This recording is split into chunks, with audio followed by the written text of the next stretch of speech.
मैंने थोड़ा सा आपका एक एक कहते हैं ना एक व्यू था वो थोड़ा सा बोरो किया था, वो जो उस दिन भी बात हो रही थी 10 डे एक्सपोनेंशियल मूविंग एवरेज 18245, क्योंकि कल हम वो राइजिंग है एक्चुअली, कल उस दिन फ्राइडे को ऑलमोस्ट वहीं से बाउंस किया था। देखिए ये एक जोन है 18245 से 18209, 18209 फ्राइडे का लो और 18245 को जो rising 10 day exponential moving average है। मुझे लग रहा है कि ये एक जोन है जिसमें अगर आपको मार्केट में बाय मिलता है तो शायद एक बाय ट्रेड काम करेगी मार्केट में। आपने फ्राइडे का भी चार्ट देखा होगा, ये मार्केट कोलैप्स नहीं कर रहा है, इसके ऊपर जितने भी आप नेगेटिव न्यूज़ फेंक दीजिए मार्केट कोलैप्स नहीं कर रहा है। तो अब ये क्या एक फ्लैटरिंग मार्केट है जो एक बार आपको कोलैप्स से पहले सक इन कर रहा है, या ये एक लोगों को बाहर निकाल के फिर रैली करने वाला, ये थोड़ा सा मुश्किल है।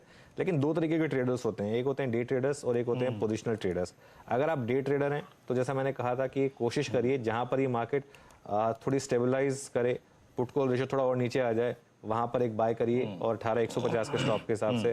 पोजिशनल ट्रेडर है तो आपकी अप्रोच बहुत सिंपल होनी चाहिए, हर डिप हर डिक्लाइन में बाय करके 18050 आपका स्टॉप लॉस होना चाहिए।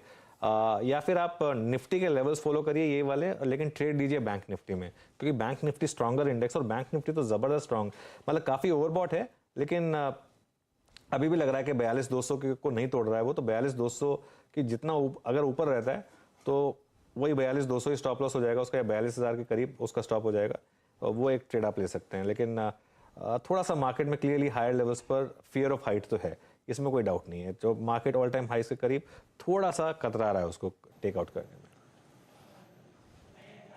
जी हाँ, बिल्कुल। और देखिए वॉल खड़ी सी हो गई है, अभी कुछ दिनों से हम वॉल नहीं दिखा पा रहे हैं आपको, पिरामिड्स दिखा पा रहे हैं। जल्द अगर आप देखिए उसका प्रबंध दोबारा करेंगे।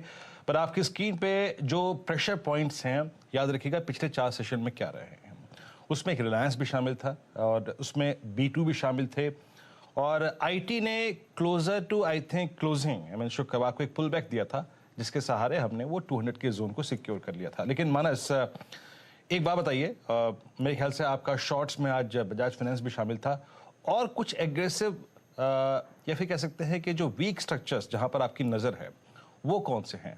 मान लीजिए निफ्टी अपनी 20 डे की ट्रैजेक्टरी को छूने जाए, आप एक बार 10 डे में टेस्ट कर चुके हैं, ऑन कौन से वीक स्ट्रक्चर आपको नजर आ रहे हैं इस वक्त? देखिए, वीक स्ट्रक्चर की बात करिए तो ऑटो में मेरा ध्यान है, जहां पर शायद वीकनेस बढ़ सकती है। स्पेशली मैं मारुति और टीवीएस मोटर्स की बात कर रहा हूँ। अगर आप मारुति के चार्ट देखिए तो मारुति ने भी एक बहुत ही अहम सपोर्ट जो कि 50 डे मूविंग एवरेज था, उसको ब्रीच किया है। अगर आप 60 मिनट चार्ट पे जाएंगे तो लोअर टॉप लोअर बॉटम बन रहे हैं। मेरा समझना है कि अगर वीकनेस बढ़ेगी तो यहाँ पर आपको 8400 तक के भाव देखने को मिल जाएंगे। और टीवीएस मोटर्स ने पहला साइन दिया है। देखिए, अभी तक टीवीएस मोटर बहुत ही स्ट्रॉन्ग ट्रेड कर रहा था, लेकिन अब कहीं ना कहीं कंसोलिडेशन के बाद 20 डे मूविंग एवरेज ब्रीच हुए हैं। लास्ट सेशन में 50 डे मूविंग एवरेज टेस्ट हुए थे, लेकिन उसके नीचे की क्लोजिंग नहीं थी, लेकिन वॉल्यूम्स काफी बेहतर थे, काफी ज्यादा थे। तो मेरा समझना है कि आपको टीवीएस मोटर्स में भी अगर गिरावट का माहौल रहा तो यहाँ पर भी आपको 1000 रुपए तक के भाव देखने को मिल जाएंगे। ओके, टीवीएस मोटर देखिए बहुत स्ट्रॉन्ग स्टॉक था ये, लेकिन ऑफ लेट थोड़ी प्रॉफिट टेकिंग यहाँ पर आई है, काफ़ी एक्सपेंसिव स्टॉक है, शायद इसका भी एक इम्पैक्ट आ रहा है। अच्छा, एक बार प्री ओपन में स्टॉक्स देख लेते हैं। टाटा स्टील और जेएसडब्ल्यू स्टील दोनों के दोनों टॉप गेनर्स हैं, 2% का मूव दोनों स्टॉक्स में इस समय आपको देखने को मिल रहा है। वो जो ड्यूटी खत्म हुई है उसको लेकर, लेकिन जो मैं बात सुबह कह रहा था, एक ये देखना होगा कि कहीं यहाँ पर सेल ऑन न्यूज़ तो ना प्ले हो जाए, और ऐसा नहीं है कि ये मार्केट में इंडिकेशन नहीं था कि ऐसा होने वाला है। तो ऊपर तो खुलेंगे और न्यूज़ भी पॉजिटिव है, लेकिन यहाँ से क्या ये देखना होगा। डाउन साइड में शायद एक्स डिविडेंड का इम्पैक्ट है एक दो स्टॉक्स में, तो उस पर बात नहीं करते हैं। और एक बार ब्रॉडर मार्केट के एक दो स्टॉक्स देख लेते हैं। एक बार जरा इजी ट्रिप लेकर आइए। ये देखिए, ये एक्स स्प्लिट वगैरह ट्रेड हो रहा है, शायद तो 11% ऊपर ये स्टॉक ट्रेड हो रहा है। IEX भी करीब करीब 3.25% ऊपर खुल रहा है। यहाँ पर एक बायबैक का शायद कंपनी विचार करने वाली है, तो इसके लिए यहाँ पर एक मूव आ रहा है। और एक दो और स्टॉक्स हैं जहाँ पर थोड़ा सा आपको मोमेंटम देखने को मिलेगा। डिलीवरी करीब करीब 6% ऊपर खुल रहा है, और काफ़ी इंटरेस्टिंग होगा एक्चुअली देखना। आप मयूरेश है क्या हमारे साथ अभी? मयूरेश, डिलीवरी पर एक व्यू देंगे अपना?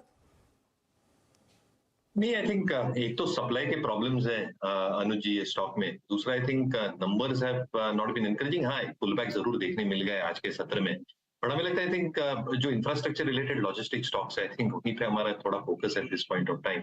We discussed an idea like Aegis logistics, जो सरकार की मुहिम चल रही है और जो इंफ्रास्ट्रक्चर पे एक्सपेंडिचर होगा, शायद एजिस लॉजिस्टिक ऑल कार्गो जैसे चल सकते हैं। डिलीवरी आज मोमेंटम में जरूर है, बट हमें लगता है आई थिंक दूसरे जो लॉजिस्टिक प्लेयर्स हैं ये ज्यादा अच्छा परफॉर्म कर सकते हैं और लॉन्गर पीरियड। ओके, चलिए अब एक काम करते हैं, अब ज़्यादा टाइम नहीं बचा है हमारे पास और स्टॉक्स लेने का, तो थोड़ा सा मार्केट पर फोकस कर लेते हैं और देखते हैं बिग स्क्रीन पर किस तरीके के मार्केट के मूव्स आपको देखने को मिल रहे हैं। निफ्टी की स्टार्ट तो हो रही है एग्जैक्ट उस लेवल पर जो एक सपोर्ट है बहुत बड़ा उसके लिए, 10 डे एक्सपोनेंशियल मूविंग एवरेज।